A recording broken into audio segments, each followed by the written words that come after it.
after you finished the shooting, how difficult was it to come out of this character?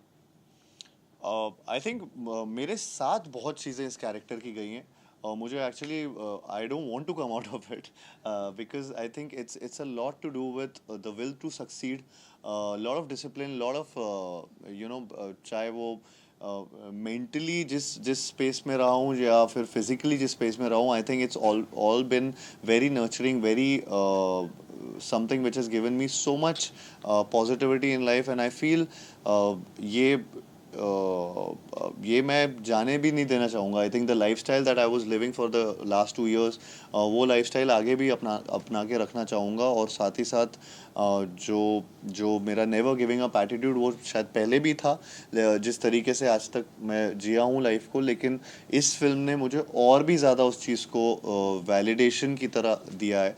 Because I knew somewhere down the line, जब मैंने पहला narration सुना था तो मुझे इनकी कहानी जब पता लगी थी तो मैं ऑलरेडी उस चीज़ से बहुत इंस्पायर हो गया था कि जिस तरीके की विल टू सक्सीड इनके अंदर है, उसने मुझे ऑलरेडी इंस्पायर कर रखा था. तो मैं उस लेवल का the man who refuse to surrender, I think मैं उस मोटो को लेके चलना चाहता हूँ, एंड मैं इस कैरेक्टर से बाहर आना ही नहीं चाहता हूँ. आप मुरलीकांत पेटकर जी से मिले जी. पर ये क्या कुछ सीखने मिला उनसे, क्या?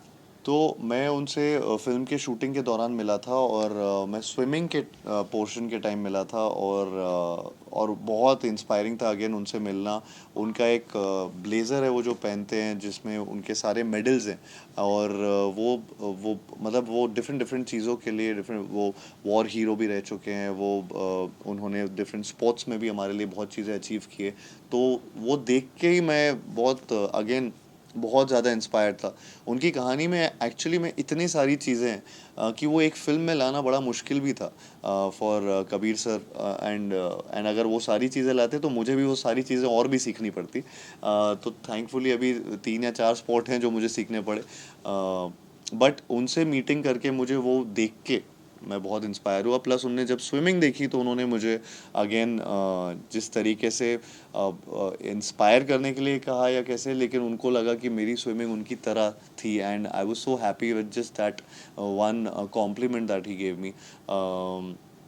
एंड आई फेल्ट कि 2 साल की पूरी मेहनत ये मेरी रंग लागे, क्योंकि जिनके लिए जिनकी ऊपर ही आधारित है उनको ये ऐसा लगा. सर बात करें ऐसी मूवीज की जिसमें जो बायोपिक्स की होती है, मेरी रियल लाइफ स्टोरी बेस्ड होती हैं, सो ऐसी मूवीज में राइटर्स का बहुत बड़ा इंपॉर्टेंट रोल होता है, क्योंकि they have to take care while writing. जी. सो बट कहीं ना कहीं इनको रिकॉग्निशन नहीं मिल पाती है.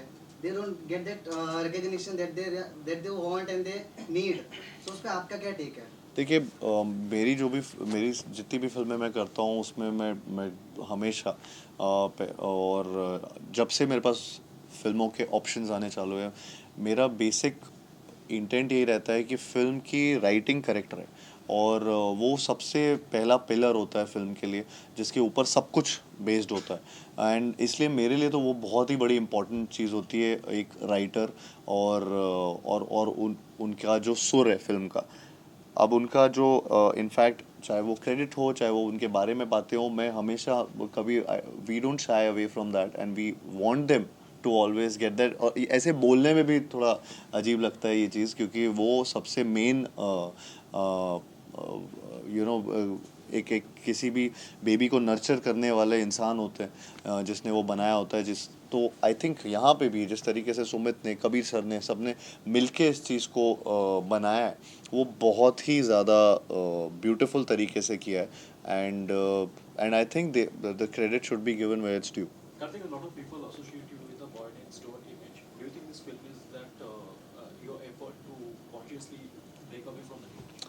अभी मतलब मैं इससे पहले फ्रेडी भी कर चुका हूँ, धमाका भी किया है, और माय लास्ट रिलीज वो सत्य प्रेम की का था, एंड नाउ दिस. सो पता नहीं मैं कॉन्शियसली कर रहा हूँ या स्ट्रैटेजिक है, but I think my gut instinct जो मुझे आता है वो मैं उसको फॉलो कर रहा हूँ. शायद वो यही चाह रही है कि मैं अलग अलग करता रहूँ चीज़ें, लेकिन वो अपने आप हो रहा है. मेरे पास जो फिल्में आ रही है मैं उनमें से बस जब सुनता हूँ तब डिसाइड करता हूँ, इररिस्पेक्टिव ऑफ द जॉनर, कि नहीं यार ये मेरे स्ट्रैटेजी में नहीं बैठ रहा है. ऐसा नहीं सोचता हूँ. मैं ऐसे सोचता हूँ कि ये अच्छी फिल्म है, या मैं थिएटर जाके ये फिल्म देखना चाहता हूँ कि नहीं, और मुझे मज़ा आएगा कि नहीं. तो आई थिंक वो डिसीजंस पे ज़्यादा बेस्ड है, और वो ऑटोमेटिकली जब वो होता है तो अपने आप एक स्टीरियोटाइप ब्रेक होता रहता है. So I think I am going with the flow. अब कल को 3 फिल्में बैक टू बैक अगर मुझे रोमांटिक भी मिले तो मैं वो भी करूँगा. मैं अच्छी स्क्रिप्ट नहीं जाने दूंगा. But still adding to this, क्या कोई एक चीज which made you to say yes for this to go?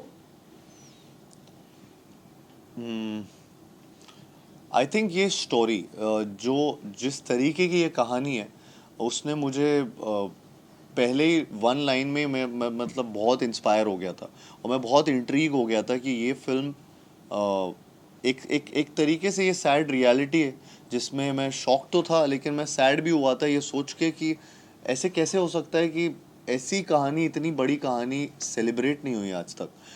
तो वो चीज़ ने मुझे बहुत एक आई थिंक इंस्पायर किया और मुझे 100% मतलब श्योरिटी दी कि ये फिल्म तो इसकी कहानी तो सब तक पहुंचनी चाहिए. And I think that was one main reason जिसकी वजह से ये फिल्म में पहला मेरे दिमाग में यस आया.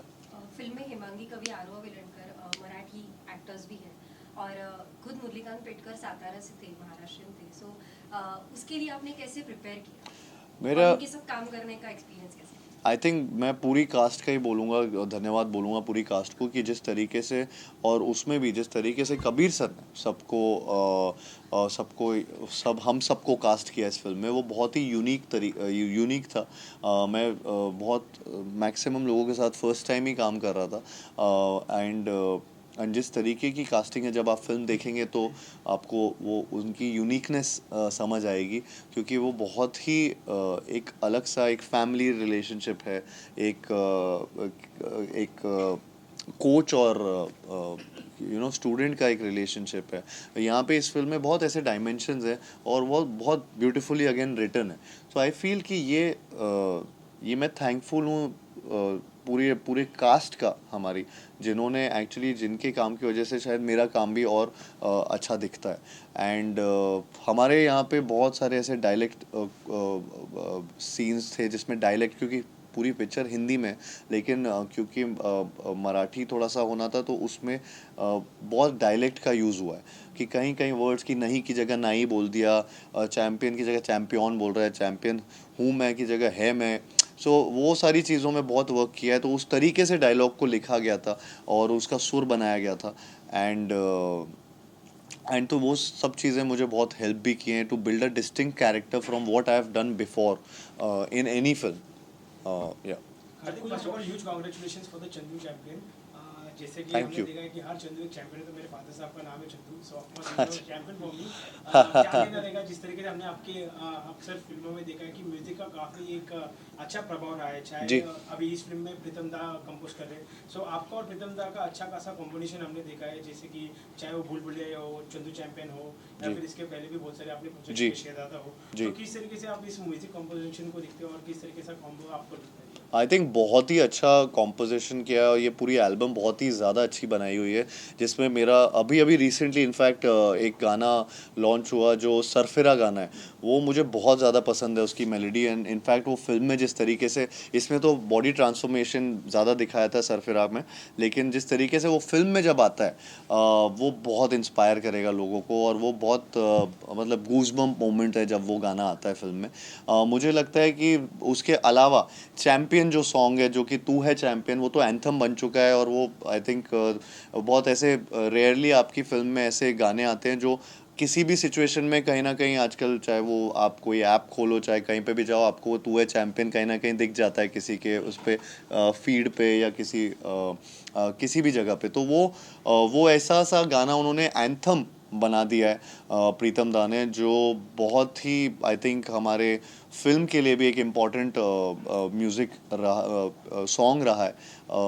प्लस उसके अलावा आई थिंक सत्यानाश ने तो ऑलरेडी बहुत सारे सत्यानाश रील बन चुके हैं उसमें बहुत चीज़ें हो चुकी तो उसका तो मैं क्या ही बोलूँगा. बट दे आर ऑल मैं जैसे जैसे ये नाम भी लेता जा रहा हूँ गानों के वो सारे के सारे एक दूसरे से इतने अलग हैं, इतना अच्छा उनका कॉम्बिनेशन है. सो आई थिंक वो बहुत अच्छे से प्रीतम दा की वही क्वालिटी की एक एल्बम में वो डिस्टिंक्ट गाने बनाते हैं और अभी तो सारे रिलीज़ भी नहीं किए एक्चुअली. सो वो बहुत ही अलग अलग गाने हैं पूरी फिल्म में और आपको वो दिखेगा बस 2 दिन बाद. A lot of biopics are not able to, create magic at the box office. So, how different is Chandu Champion from all the biopics we have seen, and is there pressure of Bollywood box office outcome? मुझे actually ये नहीं लगता, मुझे लगता है sir biopic की बात नहीं है और वो जॉनर की बात नहीं है, वो फिल्मों की बात होती है कि फिल्म चलती है या नहीं चलती है। वो ये नहीं होता कि ये जॉनर नहीं चलता। यही जॉनर में मैं 4 एग्जांपल दे दूंगा जो बहुत चलते हैं। एक नहीं चला होगा रिसेंटली तो उससे फिर दूसरे पे ज़रूरी नहीं है कि लोग वो देखना नहीं चाहते। अच्छे से बनाएंगे तो आई फील कि लोग जाएंगे। मैं भी वैसे ही देखता हूँ उन चीज़ों को कि सडनली अगर रोमांटिक फिल्म एक नहीं चलेगी तो इसका ये मतलब नहीं कि बाकी रोमांटिक फिल्म ना चले। वो जॉनर का नहीं होता कहने का मतलब है, वो आई थिंक मीनिंग वो है कि फिल्में चलती हैं या नहीं चलती हैं। तो आई फील कि इसमें और ये सिर्फ एक ये स्पोर्ट्स बायोपिक पहली बार तो नहीं है, ये एक्चुअली में एक जर्नी है किसी इंसान की जिन्होंने आप एक स्पोर्ट्स बायोपिक जब भी देखते हो तो एक स्पोर्ट देख रहे होते हो और उसी में सब कुछ होता है, उसकी हार उसकी जीत उस इंसान की। इस फिल्म में एक्चुअली इसकी यूनिकनेस ही ये है कि ये स्पोर्ट्स इसका एक बैकड्रॉप है। इसमें he is a war hero, he is someone जिनकी लाइफ में बहुत चीज़ें हुई हैं जिसमें स्पोर्ट्स भी एक पार्ट है। और उन्होंने स्पोर्ट्स में भी बहुत चीज़ें अचीव की। उन्होंने अपने सोल्जर वाले जब उनका एक एज ग्रुप था जिसमें वो सोल्जर थे, उसमें भी उन्होंने बहुत चीज़ें अचीव की हैं। उसके अलावा उनके लाइफ में क्या क्या हुआ, तो ये एक प्रॉपर एक जर्नी है एक इंसान की जिसमें बहुत अलग अलग चीज़ें हैं। तो मैंने कभी ऐसी बायोपिक ना देखी है ना सुना है इसके बारे में। इनफैक्ट वेस्ट में या बाहर ऐसी बहुत ऐसी फिल्में होती हैं जिनमें वो बहुत कम अचीवमेंट्स में भी ऐसे सेलिब्रेट करते हैं जो हम तक भी पहुंच जाती हैं वो फिल्में। लेकिन हमारे यहाँ इतनी ऐसी एक्चुअली में कहानियाँ हैं जिनके जो अनसंग हीरो हैं, जिनमें से मुरलीकांत पेटकर जी एक अनसंग हीरो हैं जिनकी कहानी एक्चुअली इंडिया का नाम बाहर तक रोशन किया है। उसको तो एक्चुअली में सबको जानना चाहिए। तो मुझे लगता है बहुत यूनिक कहानी है जिसमें वो रेसलर भी रहे हैं, जिसमें वो बॉक्सर भी रहे हैं, जिसमें वो स्विमर भी रहे हैं, जिसमें वो अलग अलग और भी स्पोर्ट्स से हम दिखाते तो इसके अलग अलग सीक्वल्स बनने पड़ते। तो वो इतना नहीं दिखा सकते। तो वो सब बेस्ट पोर्शन मिला के जो कबीर सर और मुरली सर को लगा कि ये करेक्ट है, आई थिंक वैसे करके ये फिल्म बनाई। तो ये यूनिक मुझे लगा, बहुत अलग किस्म का एक चाहे आप बायोपिक बोलें चाहे आप उसको एक human story, it's a story. ये ट्रायम्फ की कहानी है एक ह्यूमन स्पिरिट की, एंड विच आई थिंक सब लोग को रिलेट कर पाती है हर बार। Last two Karthik, did you have any kind of emotional breakdown while shooting for the film? A lot of times actually मुझे एक दो सीन में ऐसा हुआ था कि इमोशनल ब्रेकडाउन हुआ था बहुत ज़्यादा, बिकॉज वो मैं बहुत रिलेट कर पाया था उस चीज़ को। और कहीं ना कहीं मतलब मैं पर्सनल तो नहीं बोलूँगा लेकिन मैं वैसे बोलूँगा कि ये इनकी कहानी में ऐसे ऐसे मोड़ हैं, ऐसे ऐसे लो पॉइंट्स हैं जिसमें मुझे जेन्युइनली और मैं उस टाइम एक्चुअली उस कैरेक्टर के बारे में सोच रहा होता हूँ तो मैं 2 साल से 1.5 साल से सिर्फ यही 2.5 साल से यही कैरेक्टर जी रहा था।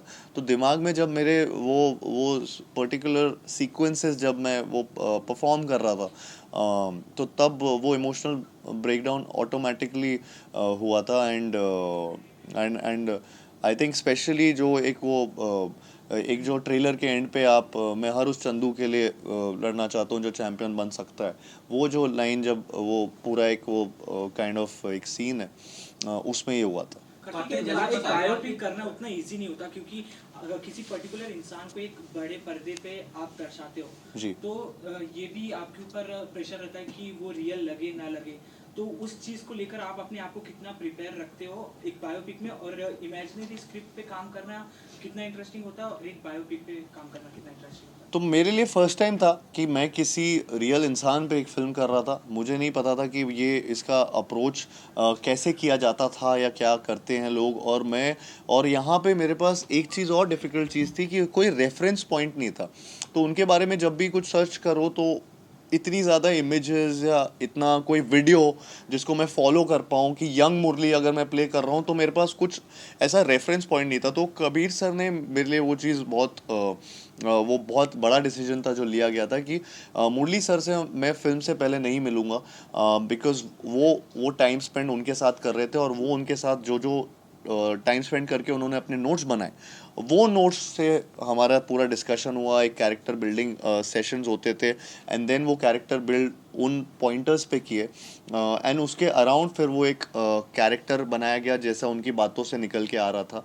और वो बहुत मुश्किल काम भी होता है क्योंकि वो अ, वो अभी जिस एज में है उससे वो बचपन की बातों से लेकर यंगर डेज की सारी बातें याद करते थे। आई थिंक कबीर सर उनका एक फॉर्मेट है जिस तरीके से वो बायोपिक्स करते हैं, तो वो उन्होंने बहुत ऐसे उनसे नोट्स किए which took a lot of time also I think. And मेरा मेन डिफ़िकल्ट जो चीज़ थी वो थी कि to deconstruct my image, because मेरा इमेज एक्चुअली दिमाग में सबके शायद एक एक तरीके से बैठा हुआ है, सब मुझे जानते हैं, एक particular audience, set of audience मुझे एक तरीके से देखना भी पसंद करते हैं। तो वो डीकंस्ट्रक्ट करना, और मुझे यहाँ पे जो चंदू चैम्पियन में एक विदाउट रेफरेंस लोगों के दिमाग में डालना कि ये वो हैं, was a difficult task. And somewhere down the line अभी जितने रिएक्शंस आ रहे हैं थैंकफुली वो ऐसा लग रहा है कि कुछ सही चल रहा है। सर, ऐसे जैसा movies कि देखना आपने Torch जैसा Bearer कि आपने बताया कि बहुत सारी तैयारियां की आपने, कुछ ऐसा था जो तैयारी नहीं करनी पड़ी, आप बाय डिफॉल्ट आपको आती थी?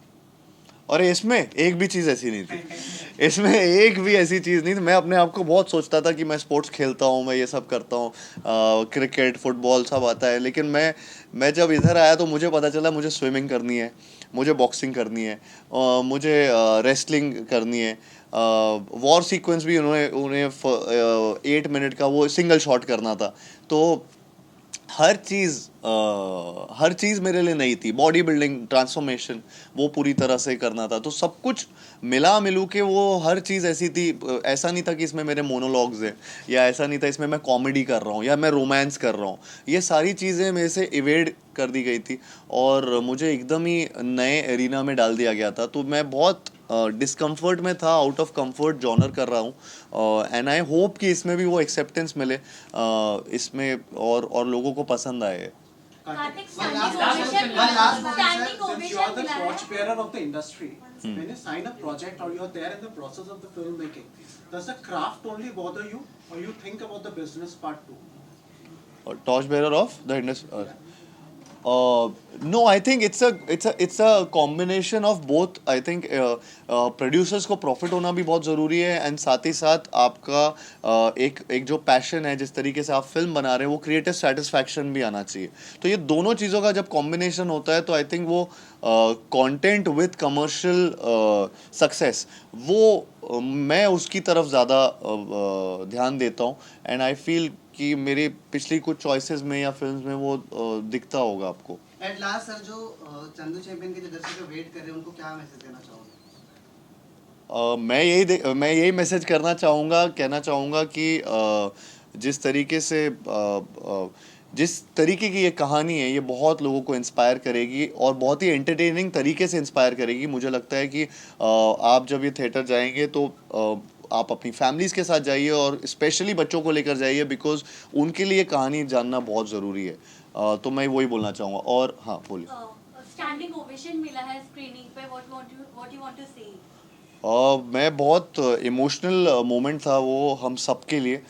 ये जो स्क्रीनिंग की गई थी जिसमें मुरली सर ने पहली बार फिल्म देखी, और एंड उनके साथ आर्मी चीफ भी थे, एंड साथ ही साथ वाइस आर्मी चीफ भी थे। तो उनके लिए भी बहुत ही, सबके लिए, हमारे लिए इमोशनल मोमेंट था कि एक जो सोल्जर इंडियन आर्मी के रहे हैं, उनकी फिल्म, उन पे आधारित, उनके आर्मी चीफ, उनके वाइस आर्मी चीफ और सारे इतने सारे आर्मी पर्सनल सब देख रहे हैं वहाँ पे उनके साथ वो फिल्म। प्लस जिस तरीके से उनको स्टैंडिंग ओवेशन इस फिल्म को मिला, I think we were all teary eyed over there, because ये बहुत मेहनत से बनाई है फिल्म, और दो ढाई साल की मेहनत है सबकी। आई होप कि जिस तरीके का रिएक्शन, इवन मुरली सर वो आउट ऑफ वर्ड्स थे जब वो फिल्म देख के वहाँ पे उठे थे और बात करने की कोशिश कर रहे थे। तो तो मैं बस बोल सकता हूँ कि वो इमोशनल मोमेंट था हम सब के लिए, and getting validation from them was a big thing. So that standing ovation means a lot, and I'm thankful to the entire army and the chief of army and vice chief of army. Thank you. Come from ABP Calcutta. Yesterday you visited our office. So I'm here for a week, so I just come. Thank you.